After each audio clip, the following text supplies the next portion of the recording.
This movie has been a long time in the making, and you've had to go through a lot because you wear many hats making this film. You're in it, you're directing it, right? I mean, this is incredible. It's an incredible project. The movie's based on, you know, loosely on your relationship with sex. Is that fair to say? Yeah. Okay, and you grew up pretty fearful of sex, is that right, would you say? Yeah, well, I grew up Catholic, and I used to, yeah. Yay, repression, yay! Repression! Yeah, go ahead. So you grew up, and so it was maybe, was it not discussed, sex, or was it discussed? It was not discussed. I mean, it was kind of discussed. I would watch TV, and my dad and I would watch The Love Boat, and when there was a scene where, like, a couple would go into a room together and they'd kiss, my dad would say, this couple's about to have premarital sex, and you can go to hell for that. And that's wrong. That is no way to watch The Love Boat. Why is he watching that show anyway? Would he say that every time? Because that's not even, that's like a family-friendly show. Anytime two characters like left together and went into a room and romantic music played, he would think that that was...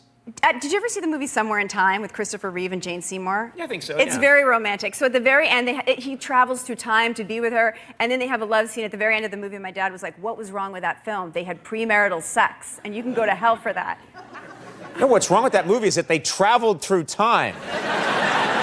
That's the flaw with that movie.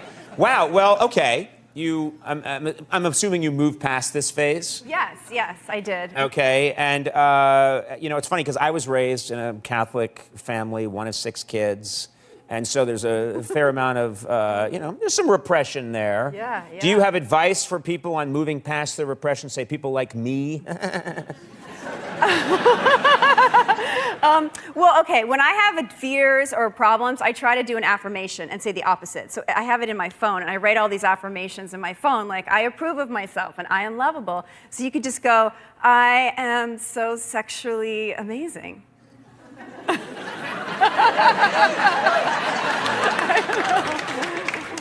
No. I'm being, you know, I'm just trying to tell you, no. I would get halfway through that sentence and start giggling, you know what I mean? I'm sure you're good.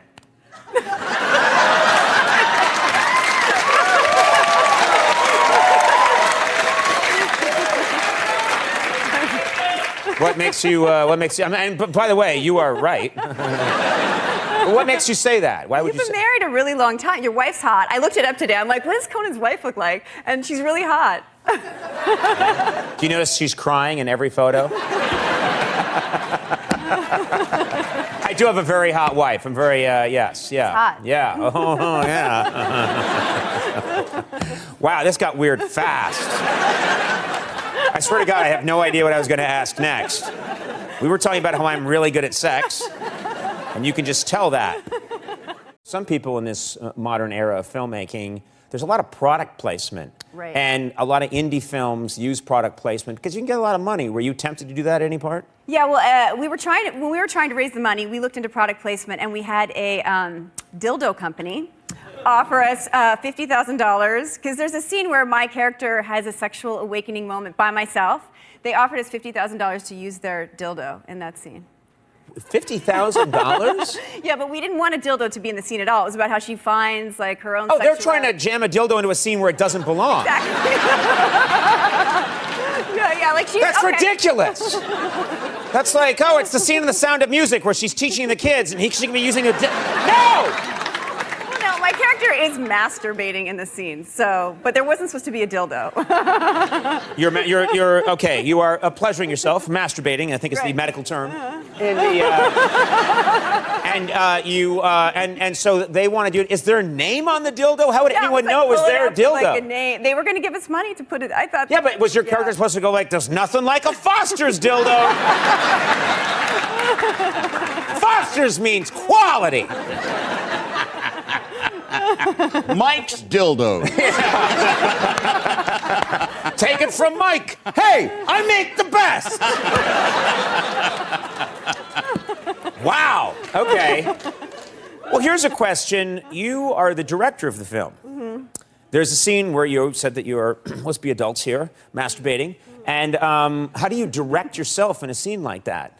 Well, it's very weird because, I'm like laying in bed and there's a camera guy standing over me holding the camera, right? So it's very strange. Yeah. Yeah. Yeah. So, and you, okay, I don't know what to even go, but it just seems like a moment where you'd be thinking, how did this become what I'm doing right now? Do you know what I mean? That's true. I did have a moment, but look, I was trying to tell a story about a woman who goes through sexual repression, then she falls in love with this guy who's not good for her. She has a sexual awakening moment, and then the final masturbation scene is showing she finds that beautiful sexual energy inside herself without a man. She knows that she can be happy independently. What has the reaction been from guys who've seen the film? Has anyone given you any critical notes, like, oh, change this or change that? Well, I have a scene where they go to a class and the women are chanting, "I love my pussy."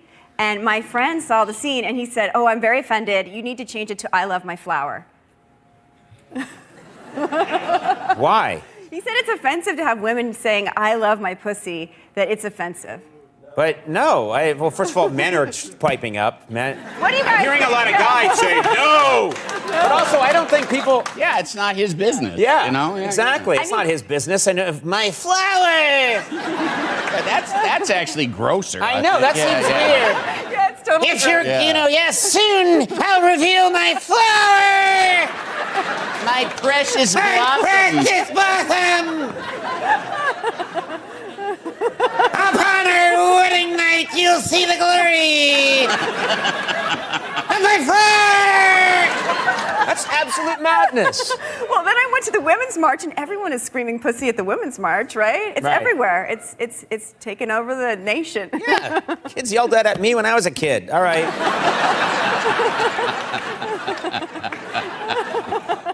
The Law & Order True Crime, the Menendez murders. I've already been hearing people rave about this program. And you play I play their therapist's girlfriend. I mean, Yes. it's one of those things where it's real life is stranger than fiction. When I Yes. was reading the scripts, I just couldn't believe this was all true, but it's all true. It's such a, it happened quite a while ago. I had forgotten some of the details, but basically they end up talking to their therapist, and then the therapist feels like, I can't disclose this, but the therapist tells his girlfriend. Yes. And Yes. that's, remember, when you commit a murder, just make sure that the therapist is single. You know what's the weird... Because before she went to the police with that evidence, there was really nothing. They weren't being considered as the main. I mean, they weren't in jail. They weren't accused. Yeah. Right. People were suspicious, but they weren't. Suspicious. Yeah. So my question is, it's one of the strangest things about that trial, and then a bunch of other murderers too, because I'm a murder fan. I mean, I want to murder or be murdered. Is that I'm curious? A lot of women get attracted to men that commit terrible crimes. Why is that? I was asking you. No, You know, I like, know, no, okay, well- would I be more attractive to you if I, went on a killing spree? Would you be like, wow, that guy, he's got the goods? I mean, what is that? What is that about women? I don't know. It makes no sense. I mean, I was researching actually Ted Bundy because I had a line in the Menendez thing where I talk about Ted Bundy. I looked him up. There was a woman who was dating him, and she was calling the police and telling them, I think he's the killer that's killing all these college girls. And they finally listened to her, and they put him in jail. And then she still kept dating him. She continued to date him. That didn't break up the relationship, No, it that he was a serial killer. No, that he was having sex with these women dead. He would fix their hair after he killed them. He was so weird. It was so, okay, don't I wish read you about hadn't it. gone down that alley. It's so disturbing. But anyway. We were all with you, and you just took us down that road. No. We're on television. This is a show primarily for children, and then you do She was willing to keep dating him until finally he started this flirtation with this lawyer who was defending him. He was already like clearly the man that had killed all these people. Right. And she was jealous of his relationship with his lawyer. That was what pissed her off. She didn't care that he was having sex and killing all these people. Yeah. Like that he was murdering people. I don't understand these people that want to get engaged to guys that are in prison, right? This is a common thing, too. They get engaged to guys in prison, and they marry them, but they can't really have a relationship with them. They can't have sex with them most of the time. Yes. Well, both of the Menendez brothers are married, and they're not allowed conjugal visits. So basically, you're marrying someone you're never going to have sex with. Well, that's what marriage is, eventually. I'm kidding. I'm kidding. Come on. Come on, Andy. It's true. That's life in America. I put that at the end. Would you be a good criminal, do you think, if you turned to evil? It'd be fun to play a criminal. Yeah. It'd be a fun role. I think you have great eyes Like for being scary eyes, like bug eyes. No, I wouldn't. Your eyes are beautiful. Your eyes are absolutely gorgeous, but they're big, and that means that you can, with big eyes, you can act insane. Mine are too beady. You know what I mean? I can be like a beady-eyed creep. But you have the big eyes. You can go big-eyed crazy. You know what I mean? Just yeah, exactly. No, when I was a kid, people used to go, to my mom, they go, oh, your daughter's so cute, she has such big eyes. And I'd be like, Yeah. I'd make them even bigger to try to be. Well, then they thought you just ate a lot of lead.